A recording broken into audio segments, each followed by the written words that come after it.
Hello, Hawkeyes. Welcome back to the UI Sports SalesCast, presented by the University of Iowa Sport and Recreation Management Program. My name is Charlie Taylor, and I'm your host as we talk ticket sales and revenue generation with sports industry executives from around the country.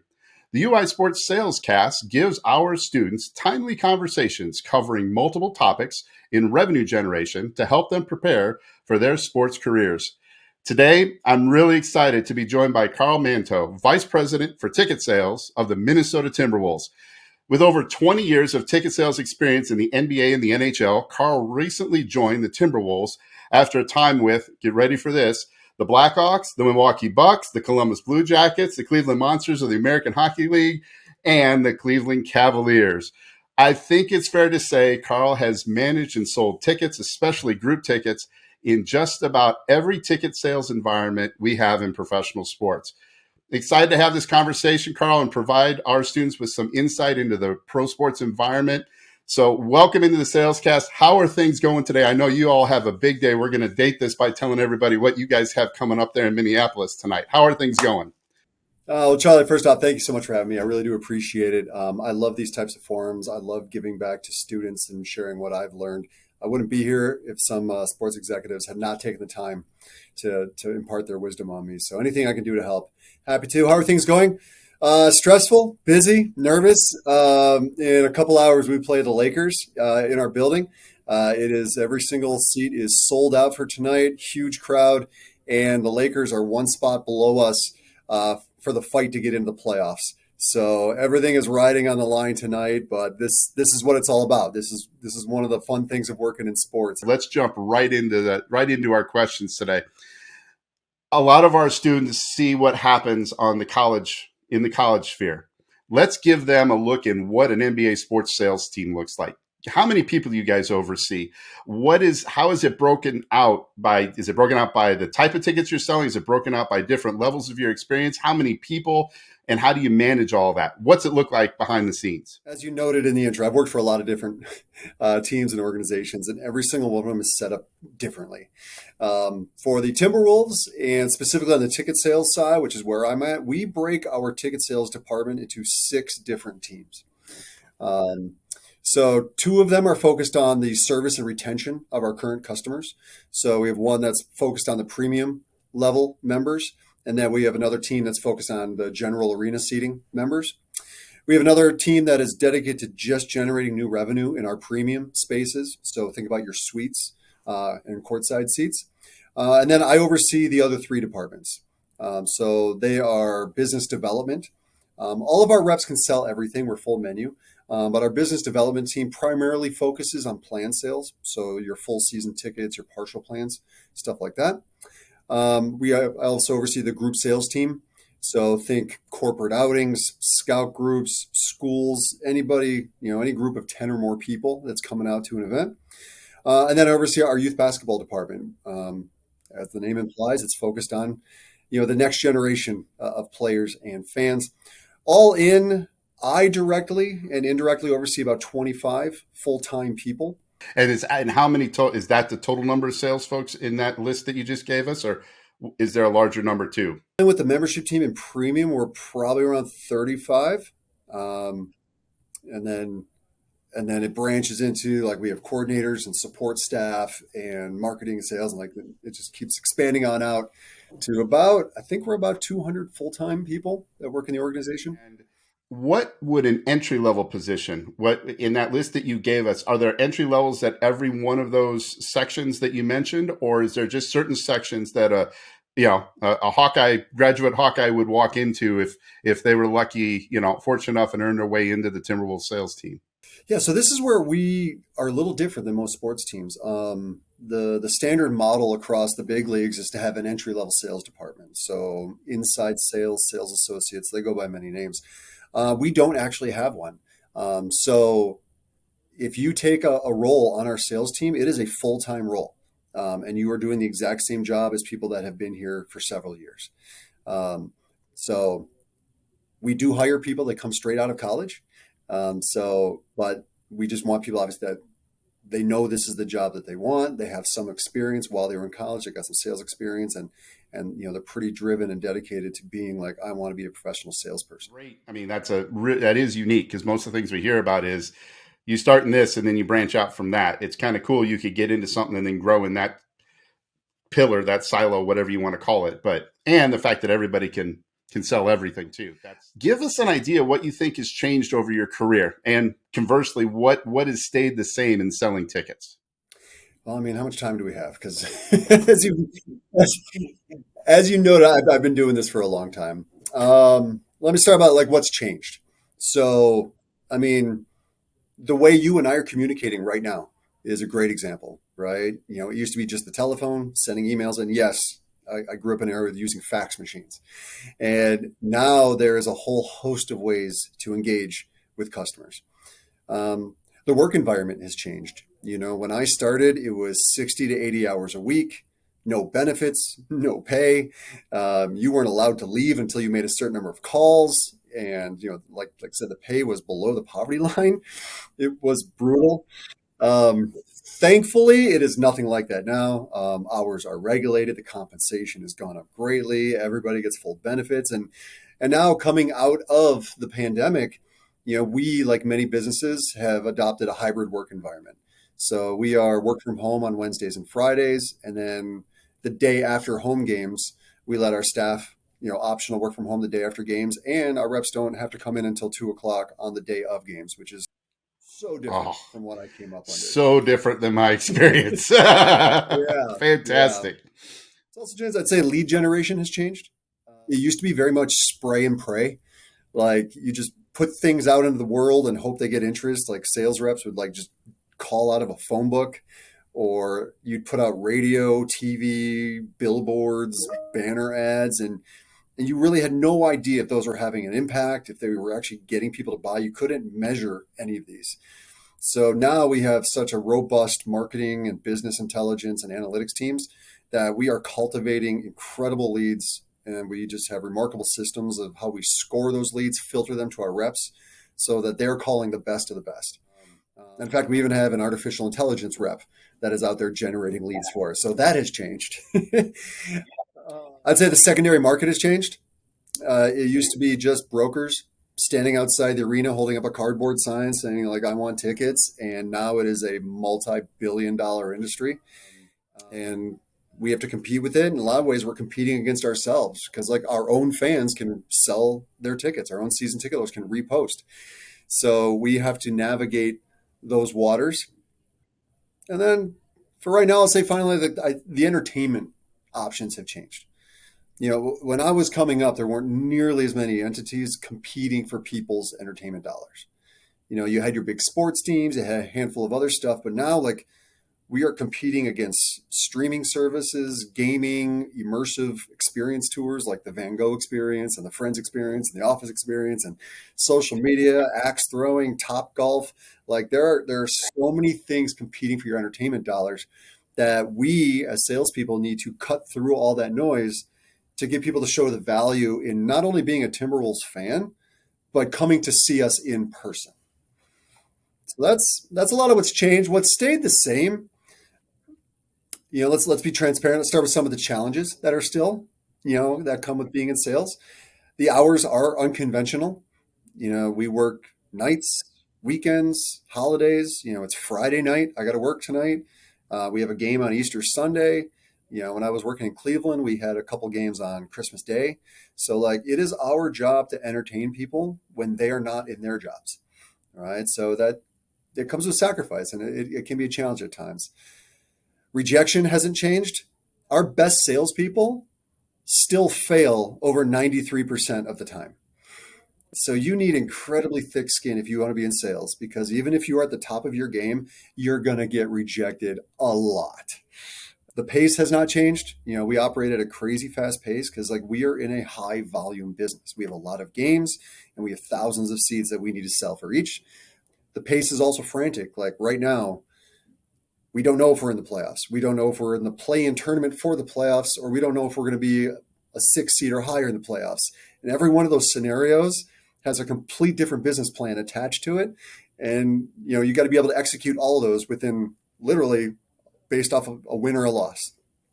And then customers haven't changed. You're in sales. You're going to need good customer service skills, especially as much as we would love every customer to be happy. That's not always the case.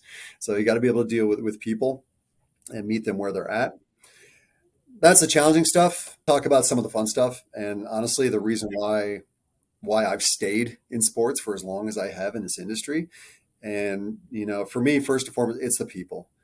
It's the people. Like the bonds you form in this industry, especially with other salespeople, is like no other. Because like you're in the trenches every day. You're just cranking out phone calls, doing the work, working behind the scenes that, I'm willing to bet if you look at the wedding party photos of anyone that's ever worked in sports sales, you will see one of their groomsmen or one of their bridesmaids is someone that served alongside them in the sales department. The games, the games haven't changed. I mean, I never take for granted that I get paid to watch the greatest athletes in the world. And very fortunate of the timing I've had. I was with LeBron for his first 7 years in the league. I was with Giannis for his first 7 years in the league. I got to spend 3 years watching Patrick Kane, at the Blackhawks. And now I get to watch Anthony Edwards, Carl Anthony Towns, Rudy Gobert on a nightly basis. I absolutely love that. I love that we get to be there for some incredible experiences. My team plays a part in creating memories that our fans, they're going to carry for a lifetime. And I know that it's just sports, and I know that we aren't solving society's problems. But if we can take people away from their problems, even if just for a few hours, then I feel like we've done some good. And then on a personal note, I love and appreciate that I've been able to blend my personal life and my professional life. You hear people talk about balance, and to me, there's no such thing. Like there's no work-life balance. There's just life, of which your work is a part of it. And when you work in this industry, you have to find ways to integrate it because our hours are so weird and challenging. So, my wife and my daughter, they come to every single game. Fills me with such joy. My daughter is 5, and the Timberwolves dance team has basically adopted her. And she stands with pom poms next to them every single night, and she's learned all the routines. So it's so sweet that I get to share those types of moments. And then I guess, I don't want to skip over too, like something that hasn't changed being in sales is we get to have the most fun. I'll just put it out there. Like for the most part, like we are the revenue generators of the team. So like we have a work hard, play hard mentality. So we are doing sales contests and incentives. A bunch of our reps just went to New York last week as a contest prize. We send almost, I think like 8 or 10 reps got to go to Vegas this year for hitting one of their goals. We've got the Masters themed contest next week because the Masters is going on. So we're giving away some golf trips. Like we get to do some crazy fun stuff, and unexpected things happen too. Like 50 Cent, Curtis Jackson was just here 3 days ago, walking through our office, taking pictures with everybody. His liquor company is now the official champagne of the Minnesota Timberwolves. So he was here taking pictures with our staff. Alex Rodriguez, arguably, greatest baseball player in our generation, is one of our partial owners now. So he's here every single night. He came up here and was making phone calls with my reps not too long ago. So like these weird things, the longer you're in it, these weird things just happen. You shouldn't get into it because of it, but I'm sorry, I'm going off. But like one more quick story. I was with the Milwaukee Bucks when we opened Fiserv Forum, brand new arena, opening night, completely sold out. So they had a suite where they put some of the executives, like our families, got to be in a suite. So halftime, I go up to check on my wife and my daughter, who was not even 1 at the time. And I walk in, and my wife is sitting next to Kareem Abdul-Jabbar, and my daughter is sitting on Kareem's lap. And Kareem is holding my daughter watching the first Bucks game in a brand new stadium. I'm like, this is surreal. I don't know how this happened. Because I want to dive into, since we've talked about change a little bit, one of the things we've seen, and some of our students have been kind of involved in a little bit, but in my time in college athletics ticket sales, something that I saw change, but I really want to get your take on it, is kind of especially in group tickets, right, is what we're talking about here, the advent of social selling. And there's a couple big, FIVO being the one that we used here at Iowa, but I'm not sure how, what you guys use, but Talk about a little bit about the expansion of third parties a little bit, how they've either helped you, or is that something the Timberwolves are able to do in-house? But how is that kind of advancement, the technology side, changed specifically in ticket sales? It's changed the industry. We have evolved. So like that's another thing that's changed is just the technology. So I talked about the technology behind like lead generation, but these types of companies, these types of platforms have come in and they've looked at like traditional ticketing software and ticketing platforms and said, we think there's a better way. And they've created competition. And so they work to create the best experience possible. We are in the entertainment and we are in the customer service industry. So our mission is to make the customer experience as pleasant as possible. And crucial to this is the buying experience. So companies like these ones, they've made advancements to not only make the buying process quick and simple and efficient, but on the back end, they give us the flexibility to offer types of products and experiences that we've never been able to offer before because of technological limitations. So I love working with these companies, and I'm excited to see where we go. Revolution of getting it on your phone and be able to do it with this, buying a ticket with your thumb, and then it's there and it's in your wallet, it's in your passbook. We've made it easier. But I think also, and correct me if I'm wrong here, the data that's collected is really the experience being number one, but then all that you learn from that interaction, that's what you guys use as well. I mean, going back, I think it's been more than 10 years now that the Cleveland Cavaliers have been paperless. And, all the other teams I've been with since have all been paperless. And there is a learning curve, like educating the fan base on how to use this technology. And we still struggle with it. There are still people who they want that piece of paper in their hand. But it has so many advantages. And, notably the ability to transfer your seats is huge. To repost your seats is huge. But on our end, the data is critical because we need to know who our fans are. I talked about earlier, like a lot of our old marketing was spray and pray because we didn't know our own fans. And I'm going to be making these statistics up, so don't hold me to them. But it's something like pre-paperless tickets. We only knew like 20% of the building, 20% of the people that were in our building on a nightly basis. Because if you bought 4 tickets, we might know the person who bought it, but we didn't know the other 3 people. Or if you bought 100 tickets as a group night, we knew the one person who bought the tickets. We didn't know anybody else. So how can we market to our folks, or how do we know who we're attracting to our games if we don't know who's coming? So through paperless tickets, we're able to access that data. We're able to create new products. We're able to know who's using tickets, who's transferring, how many games they attend, and we can customize experiences based on that data. Phenomenal where we're at, and who knows where it goes next, but it's got to make, again, go back to my days of picking up the phone at the Palace of Auburn Hills, and gee, I wish I had that. If you could name one big thing that a new ticket salesperson needs to have already in their back pocket to be successful, to get the job, but more than that, be successful on your team, what is that thing? What do they need to know when entering our business? Okay, that's a hard question. It is impossible to pick just one skill. But as a starting point, I'll say intrinsic motivation and determination to succeed. Because as a salesperson, your success and your failure is all up to you. Like, yes, you are part of a team and you will have the support of your teammates. You are also going to receive training and resources. And, like me in my position, my job is to help you as much as possible to be as successful as possible. But at the end of the day, you're the one that has to put in the work. And it is work. Making 80 calls a day and going on several appointments a week, it's no joke. Logging all that into a CRM system is no joke. Overcoming objections takes skill. So does dealing with angry fans.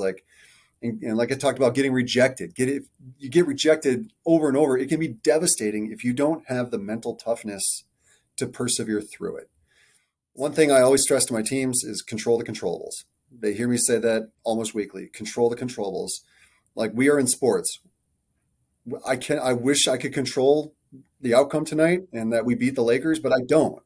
I don't control wins and losses. I don't control team decisions and draft picks. And in sales, I really can't control whether someone buys or not. All I can do is control my attitude and my effort in the sales process, and consistency is key. I think that it lays right into what we talk about in class, but hearing it from you in that way, I think really hits home as far as our students prepare, because you can apply that right now to your studies, let alone that's what you're preparing for. We always say, folks don't come to Iowa to learn what they already know. You come to Iowa to learn something new. So there's your big nugget about what it takes to take the next step. So let's kind of jump into the final question. 25 to 30 sales reps. And to our students, I'll talk directly to you. Carl's got an unbelievable team. He's going to do everything he can, I guarantee you, to keep those 25 to 30 folks. But if he's also doing his job, those people grow and they move up and maybe they move on. And then Carl's going to be looking for the next person to come onto his team. So, Carl, when you have an open position, what are you looking for? When I'm recruiting and when I'm coaching my directors, when they're recruiting, there are generally 5 things that I look for in a candidate. And I will credit Mike Toman, one of my old colleagues and bosses, with imparting these into me. But these are the things that, for the most part, I can't teach. I can teach you how to use our ticketing software. I can teach you, how to overcome objections and product knowledge. But like at your core, you got to have these things if you want to be a successful salesperson. So you really want to ask yourself, do I even have these things now to even consider sales? So first is work ethic, which kind of goes back to what I was just saying about intrinsic motivation. Like, I can't teach you to be a hard worker. And this job is work. Thankfully, like, we're not outside, we're not lifting heavy things, but there is a stress and a workload to being in sales, and it is constant. So you got to be a dedicated worker. So like when I'm looking at a resume, for example, from a college student, I want to see, in addition to going to class, what else did you do that can show me that you have a strong work ethic? Did you hold down a job, or were you on a sports team, or did you participate in any clubs or extracurricular activities? Because that shows me you're able to balance all those things. I look for a positive attitude. You can't work the weird hours that we work and bring a negative attitude with you. Like, it will spread. So, we want people that are fired up to come to work every day. I look for leadership. I want people that want my job. And I want people that, they're striving for something better. And leadership doesn't mean like cheerleader. It doesn't mean you're necessarily the person who comes in and rah and fires everyone up. Leadership can be just coming and doing your job every single day consistently. All right. So when I'm looking at a resume, for example, have you held any kind of leadership position? Right? Have you held any kind of office with a club? Or if you've had a job and you got promoted, like, I don't care if you were the fry cook, but if you got promoted to head fry cook, that demonstrates leadership, right? And that's a skill that we look for. I look for coachability, openness to learning. Going back to one of our first questions, like, what's changed, what hasn't? So much has changed. And if you're not willing to change with it, you're going to find yourself on the outside looking in. So I need people who are open to learning about new types of technology and new types of products and new ways of being successful, because there's no perfect way to be a salesperson. You always have to be learning. And then the last thing I look for, it's passion. And I don't mean passion for sports or a specific team or players. All right. Like, this is a business. Like, I'm not hiring you to play for the team or to cheer for the team. I'm hiring you to work for the team. So I want you passionate about the job you're applying for.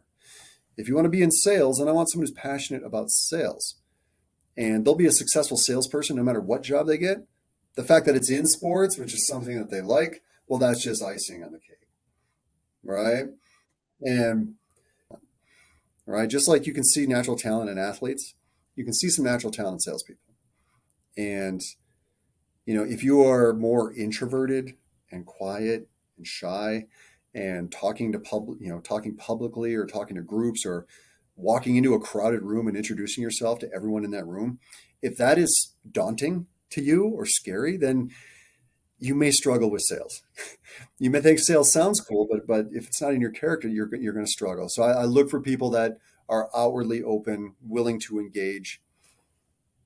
And that's it. If we can find those things, and it's hard to find all 5 of those things in anyone, But if we find 3 or 4 of them, I think we're going to find someone who can find success in this industry. I think we just got a test question out of that one to all of our students. That was fantastic, Carl. And I don't know if we could end a sales cast with a better insight into what it takes, right? What we're looking for and what it takes to do this job. Because as you said earlier, this can be a massively rewarding business, but it's not something you're used to. Go And I ahead. got one more thing too, especially for college students. And this is key: experience. The number one thing myself and any recruiter looks for is experience, right? Because when I post a sales position, I will get hundreds, sometimes thousands of applications. And every single one of those people went to college, right? So your college isn't necessarily the great separator that you think it is, right? Now, if you're in a great program like here at Iowa, that's going to help.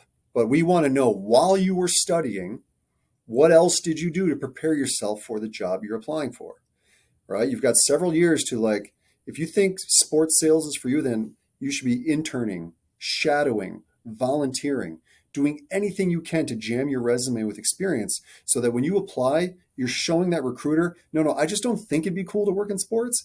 I've actually tested it. And that's why I'm still interested, and that's why I want to do it. So I can't stress that enough. Get that experience. Even just shadowing someone for a day can go on a resume, and it can count. So you got to put yourself out there to do it. Done it. But any final words to our students at Iowa? Make the most of every minute. I know that's very cliche, but you are in such a technologically progressive time. Like, the only thing that's going to hold you back is you. Like, you can, oops, sorry for the background. I mean, somebody just made a sale. That's our sales bell going off. Yeah. But I want to say, like, if this is something that's of interest to you, no one is waiting for you to graduate and going to hand you a job. You need to go out and find it. So if, through LinkedIn, you can literally connect to anyone in the sports industry, right? And treat it like a sales job. Like, you may have to contact 100 sales directors before 5 of them respond to you, but those 5 are now a connection, and you can ask them questions, and you can interview them for a class assignment or to see what it's like. Like, put yourself out there, and no one's going to be a better advocate than you. So work really hard on yourself. To all of our sport and rec management students, let us know who you'd like to hear from or topics you want to see us cover. We're going to keep working to bring them onto the SalesCast. Carl, thank you. For all of our students, you can either follow Carl, myself, and subscribe to the Sport and Rec Management. Hit subscribe on the YouTube page. With that, I want to thank everybody for watching. We look forward to bringing you the next guest on the UI SalesCast. We'll see you then, and go Hawks.